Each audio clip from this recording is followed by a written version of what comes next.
ওয়ালাউ ইয়ারাল্লাযীনা যালামু ইয ইয়ারাউনাল আযাবা আন্নাল কুওয়াতা লিল্লাহি জামিআ। শক্তির দিক থেকে যখন বান্দা কিয়ামতের ময়দানে দেখবে, আহারে দুনিয়ার যত জিনিসকে শক্তিশালী মনে করছিলাম এখন কিছুই আমার হাতে নেই। এখন তো দেখি সব শক্তি বিনাশ হয়ে গেছে, সব শক্তির পতন হয়ে গেছে, সকল শক্তি এখন ধ্বংস হয়ে গেছে, সকল শক্তি আর ক্ষমতা এখন অন্যের দ্বারস্থ হয়ে গেছে। ক্ষমতা থাকার একদিন আগের কথা, ক্ষমতা চলে যাওয়ার একদিন পরের কথা সমান নয়। সমান? ক্ষমতা থাকতে কত দাপট, গলার কি আওয়াজ, কি সাউন্ড। যখন ক্ষমতা হাতছাড়া হয়ে যায়, নেপালের প্রধানমন্ত্রীর অবস্থা দেখুন না, বাংলাদেশের প্রধানমন্ত্রীর মতোই তো পলায়ন করতে বাধ্য হয়েছে। নেপালের মন্ত্রীদের অবস্থা দেখুন না, হেলিকপ্টারে ওঠার সময় নেই, হেলিকপ্টারে ঝুলে ঝুলে পলায়ন করেছে। জনগণ যখন রাস্তায় পেয়েছে, জুতা পিটা করেছে কাদেরকে? মন্ত্রীদেরকে। পিটায়া পিটায়া খালে ফেলে দিয়েছে কাদেরকে? এক মুহূর্ত আগে যাদের গলার আওয়াজের কারণে বহু মানুষ নির্যাতিত ছিল, বহু মানুষকে তারা দুর্বল করে রেখেছিল, মুহূর্তের ব্যবধানে রব্বে কারীম যখন চাবিটা ঘুরাইয়া দেয়, কেউ হেলিকপ্টারে পালায়, আবার কেউ হেলিকপ্টারের রশি ধরে পালায়। এটার নাম হচ্ছে কুলিল্লাহুম্মা মালিকাল মুলক তুতিল মুলকা মান তাশা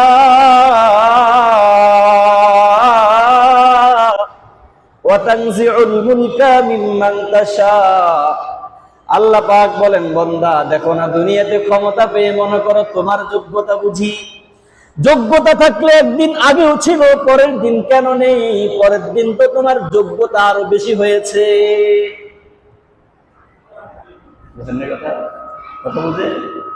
আরে একদিন আগের যোগ্যতা একদিন পরে কি বিনাশ হয়ে গেল? অভিজ্ঞতা আরো বেশি হয়েছে কি কম? কথা বলেন।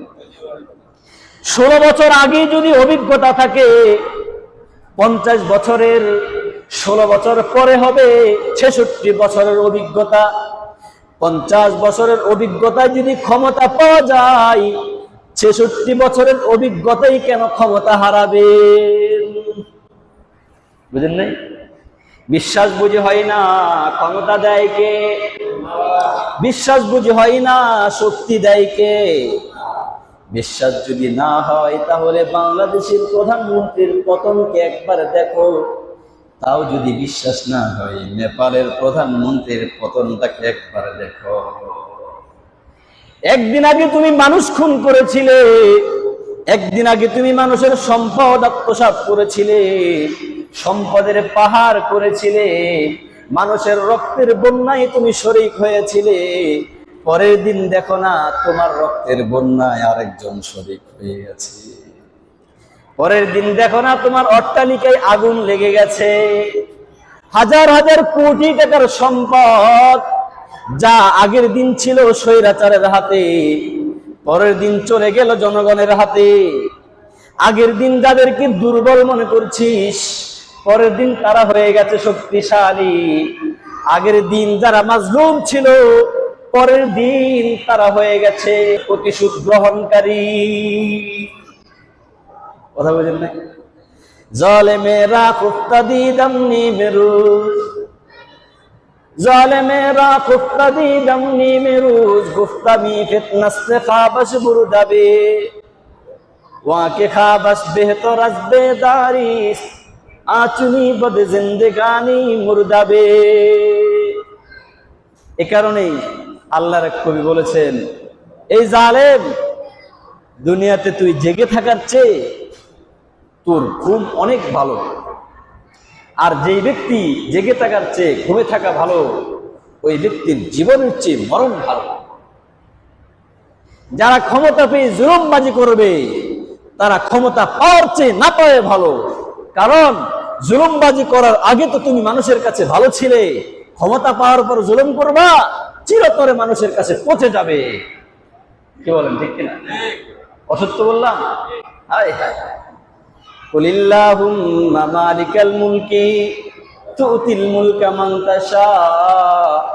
তুমি বুঝি ক্ষমতার দাপটটাকে শক্তি মনে করেছো?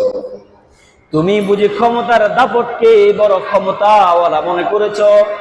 মনে করেছো আমার বুদ্ধিমত্তায়, আমার পড়াশোনায়, আমার জনবলে আমাকে টিকিয়ে রেখেছে। তাহলে তোমার বুদ্ধিমত্তা আজকে ছিল, আগামীকাল কই? তাহলে তোমার ক্ষমতা আজ ছিল, আগামীকাল কই? তোমার জনবল আজকে ছিল, আগামীকাল কই? জনবল তো এখন আর নেই। ওয়াতানজিউল মুলকা মিম্মান তাশা। আল্লাহ পাক বলেন, বান্দা এখন তো বিশ্বাস করো ক্ষমতার আসনে আমি বসাই, আবার অপব্যবহারের কারণে ক্ষমতা থেকে আমি নামাই। হয়তো নামাইতে একটু সময় লাগে, একটু সময় তো নিবেই, কারণ রব তো বড় ধৈর্যশীল। রব যদি ধৈর্যশীল না হয় তাহলে দুনিয়াতে চলা যায় না।